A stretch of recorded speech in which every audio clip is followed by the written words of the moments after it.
Bonjour à tous, j'espère que vous allez bien. Aujourd'hui, je réponds à une des questions que j'ai reçues.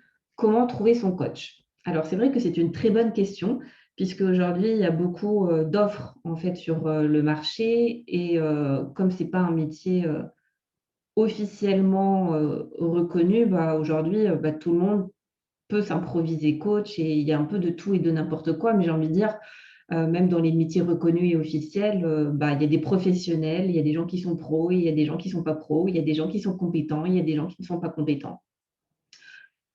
Et donc, comment faire pour trouver le bon coach pour soi? Heu, Bah, en fait, moi, ce que je vous propose, c'est, c'est que je partage avec vous, moi, mes critères de choix quand je choisis, un coach, un thérapeute pour moi ou, un enseignant ou un formateur. Moi, sur quels critères, je me repose pour faire mon choix. Donc déjà, moi, une des choses souvent aussi que j'aime bien faire pour choisir même un prestataire, hein, c'est valable, de toute façon, ces conseils-là, en général, mais après je vais spécifier vraiment pour le coaching, c'est le bouche à oreille. C'est-à-dire, si vous avez la possibilité, de demander à une personne que vous connaissez, qui s'est fait accompagner et qui a eu des résultats, et ben, c'est, de choisir aussi son coach sur recommandation, en tout cas d'aller voir, des personnes qui ont déjà testé, d'avoir leur retour, leur feedback. C'est déjà un premier critère de choix.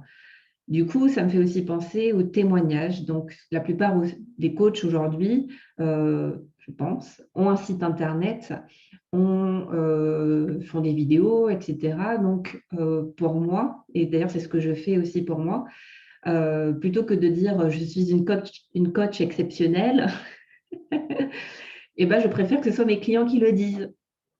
Et donc ça, je trouve, en tout cas, moi, personnellement, quand je vais, moi, c'est ce qui me convainc le plus, en fait, quand je cherche quelqu'un pour moi, c'est que je vais aller voir les témoignages. Donc vous pouvez aller voir les témoignages de ce que les gens qui ont été accompagnés par cette personne-là, comment ils parlent de cette personne et déjà dans les mots qu'ils utilisent, dans les problématiques, qu'elles ont abordées avec leur coach ou leur accompagnant, bah, de voir si c'est des problématiques, finalement qui résonnent avec les vôtres et en termes de résultats, est-ce que c'est ce que vous souhaitez? Est-ce que en tout cas, c'est ce genre de résultat que vous voulez? Donc ça peut être aussi un indicateur de choix, en fait, pour vous décider déjà de prendre rendez-vous ou pas, les témoignages des personnes qui ont été accompagnées. Ensuite, spécifiquement, bah, après, je vais dire, c'est une question de bon sens, mais le feeling aussi, c'est-à-dire de vous sentir à l'aise. En tout cas, moi, je sais que, normalement, c'est aussi, enfin, c'est valable, je pense, avec tous les coachs, mais je vais parler pour moi. En tout cas, moi, en tant que coach, les personnes vont beaucoup se livrer et elles ont besoin, en fait, de se sentir en confiance et de se sentir en sécurité et aussi, elles ont besoin aussi de s'assurer qu'elles ne vont pas être jugées, qu'elles vont pouvoir tout me dire. Alors quand je dis tout me dire, c'est, en tout cas dans les questions que je leur pose, pour moi c'est important en tout cas qu'elles se sentent en confiance, pour qu'il n'y ait aucune retenue justement parce que moi mon travail consiste à aller vraiment en profondeur, aller se regarder en face, aller regarder les peurs, les blocages en face, peut-être les choses dont on a honte. Et donc, c'est important aussi de se sentir vraiment en sécurité, à l'aise avec, avec son coach pour, bah, pouvoir tout lui dire sans avoir peur d'être jugé. Et donc, bah, il y a des personnes avec qui on n'a pas le feeling, où on sent, et moi, j'ai déjà eu, cette sensation-là, hem, plusieurs fois avec différentes personnes où je disais un truc, où je partageais quelque chose, où je me sentais quand même super vulnérable et la personne, clairement m'a jugée en fait ou a posé une étiquette sur moi et ça, pour moi, c'est no way quoi, c'est juste pas possible. Quand, en tout cas, quand on est dans la posture d'un thérapeute ou d'un coach, de juger, la personne en fait. Donc déjà, ce que vous pouvez faire, c'est déjà et moi c'est ce que je fais, d'avoir un premier entretien. Généralement, c'est ce qui se fait, gratuit, offert avec le coach pour voir si comment passe le feeling, comment voilà, comment ça match entre vous pour pouvoir ensuite vous engager dans un chemin. Donc ça. Et puis, du coup, le non-jugement, c'est important si vous sentez que vous êtes jugé ou que dans l'énergie de coach aussi, l'énergie du coach va être importante. C'est-à-dire, de quoi vous avez besoin. Est-ce que vous avez besoin de douceur? Est-ce que vous avez besoin, au contraire, de quelqu'un qui vous secoue? Moi, généralement, les gens qui viennent à moi, c'est qu'ils ont besoin d'un petit coup de pied au derrière, mais en douceur. Voilà.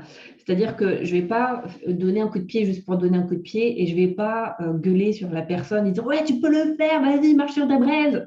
Ce n'est pas du tout mon style de coaching. Par contre, je vais dire les choses qui ont besoin d'être entendues. Et donc, mon énergie ne correspond pas à tout le monde, ne correspond pas à tous les besoins.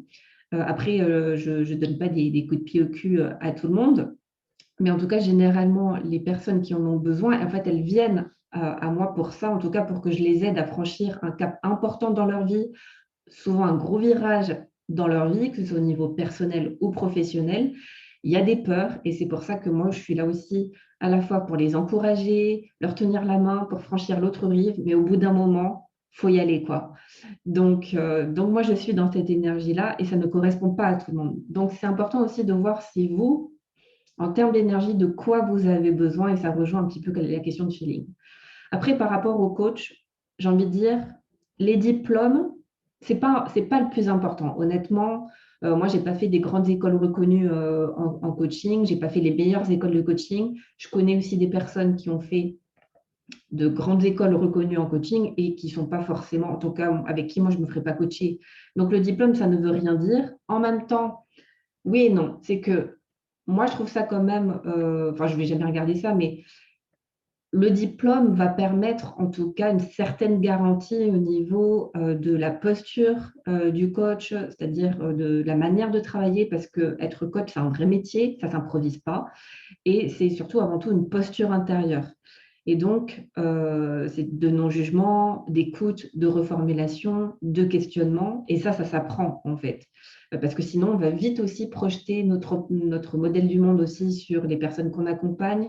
Les choses qu'on n'a pas réglées, nos blessures, on risque aussi de les transposer. Et ça, c'est le truc qu'il ne faut surtout pas faire quand on accompagne quelqu'un. Donc déjà, voilà. Donc les diplômes, pour moi, c'est vraiment pas important. Le plus important, en fait, c'est la posture intérieure de la personne. C'est-à-dire, pour moi, un bon coach, c'est pas celui qui va vous donner des conseils, sinon ça s'appelle un consultant, mais qui va vous encourager et qui va vous aider à trouver vos propres réponses à travers le questionnement. Et surtout, il n'est pas là pour vous dire comment lui ferait à votre place. En tout cas, à mon sens. C'est-à-dire que moi, il y a plein de gens que j'ai accompagnés qui ont fait des choix que moi, je n'aurais pas fait pour ma vie. Mais c'est leur choix. Et moi, je suis là pour les accompagner dans ce qui est bon pour eux, ce qui est juste et bon pour eux, pas pour moi. Ensuite, pour moi, c'est important aussi qu'un coach ait fait lui-même un gros, gros travail sur lui. C'est pas juste quelqu'un qui a regardé des vidéos et qui a lu quelques bouquins de développement personnel, c'est vraiment quelqu'un qui est vraiment allé voir en lui et qui a soigné la plupart de ses blessures. Sinon, le risque, c'est ce que je disais, c'est qu'il projette et il fasse un transfert sur vous et ça, c'est dangereux. Euh, voilà, et qui a un minimum aussi d'intégrité, c'est clair, et un minimum de cohérence entre ce qu'il incarne et ce qu'il enseigne. Pour moi, c'est indispensable et c'est pas. Et je vais dire, des fois, ça me paraît rare, de plus en plus rare, des personnes qui sont cohérentes avec leur discours. Je ne dis pas parfaite, parce que moi, il y a plein de choses aussi où je peux être de très bons conseils. En tout cas, je peux vraiment, je pense bien accompagner les personnes sur un certain sujet où moi, je ne suis pas forcément euh, tout le temps hyper alignée ou cohérente. Par exemple, dans la gestion des émotions et notamment l'expression de la colère. Des fois, moi, je peux péter un câble, mais ça ne m'empêche pas d'accompagner une personne sur l'expression de sa colère et moi de me mettre en colère aussi. Enfin, je veux dire, je reste humaine. Par contre, je pense que je suis quand même assez cohérente dans l'ensemble entre ce que j'enseigne et ce que j'incarne au quotidien. Enfin, il n'y a pas une Maïlane coach et puis une Maïlane totalement différente dans la vie, quoi. Je suis plutôt la même. Donc voilà, c'est déjà pas mal hein, comme critère. Donc, Voilà, la posture intérieure, c'est important et surtout, moi, je vois aussi beaucoup de gens et c'est très bien qui veulent devenir coach, eux-mêmes parce qu'ils ont un élan altruiste, ils veulent, aider les autres, je veux dire et c'est très honorable de vouloir faire ça, mais je crois que si on n'a pas, bien cheminé soi-même, c'est quand même difficile, enfin on peut pas s'amuser avec la vie des gens et avec les gens, en fait et donc c'est très important, en tout cas, d'être très honnête et d'être très lucide sur soi-même quand on accompagne quelqu'un d'autre et donc de pas en tant que coach, de pas aller s'aventurer sur un terrain qui est miné, déjà chez soi, en fait. Enfin, en tout cas, je trouve que moi, je me sentirais pas à l'aise d'accompagner, quelqu'un sur une thématique, dans laquelle, qui est pas du tout réglée, chez moi, quoi. Donc voilà, c'est ce que je pourrais, vous dire. Je pense que vous avez déjà pas mal de critères pour faire, votre choix. En tout cas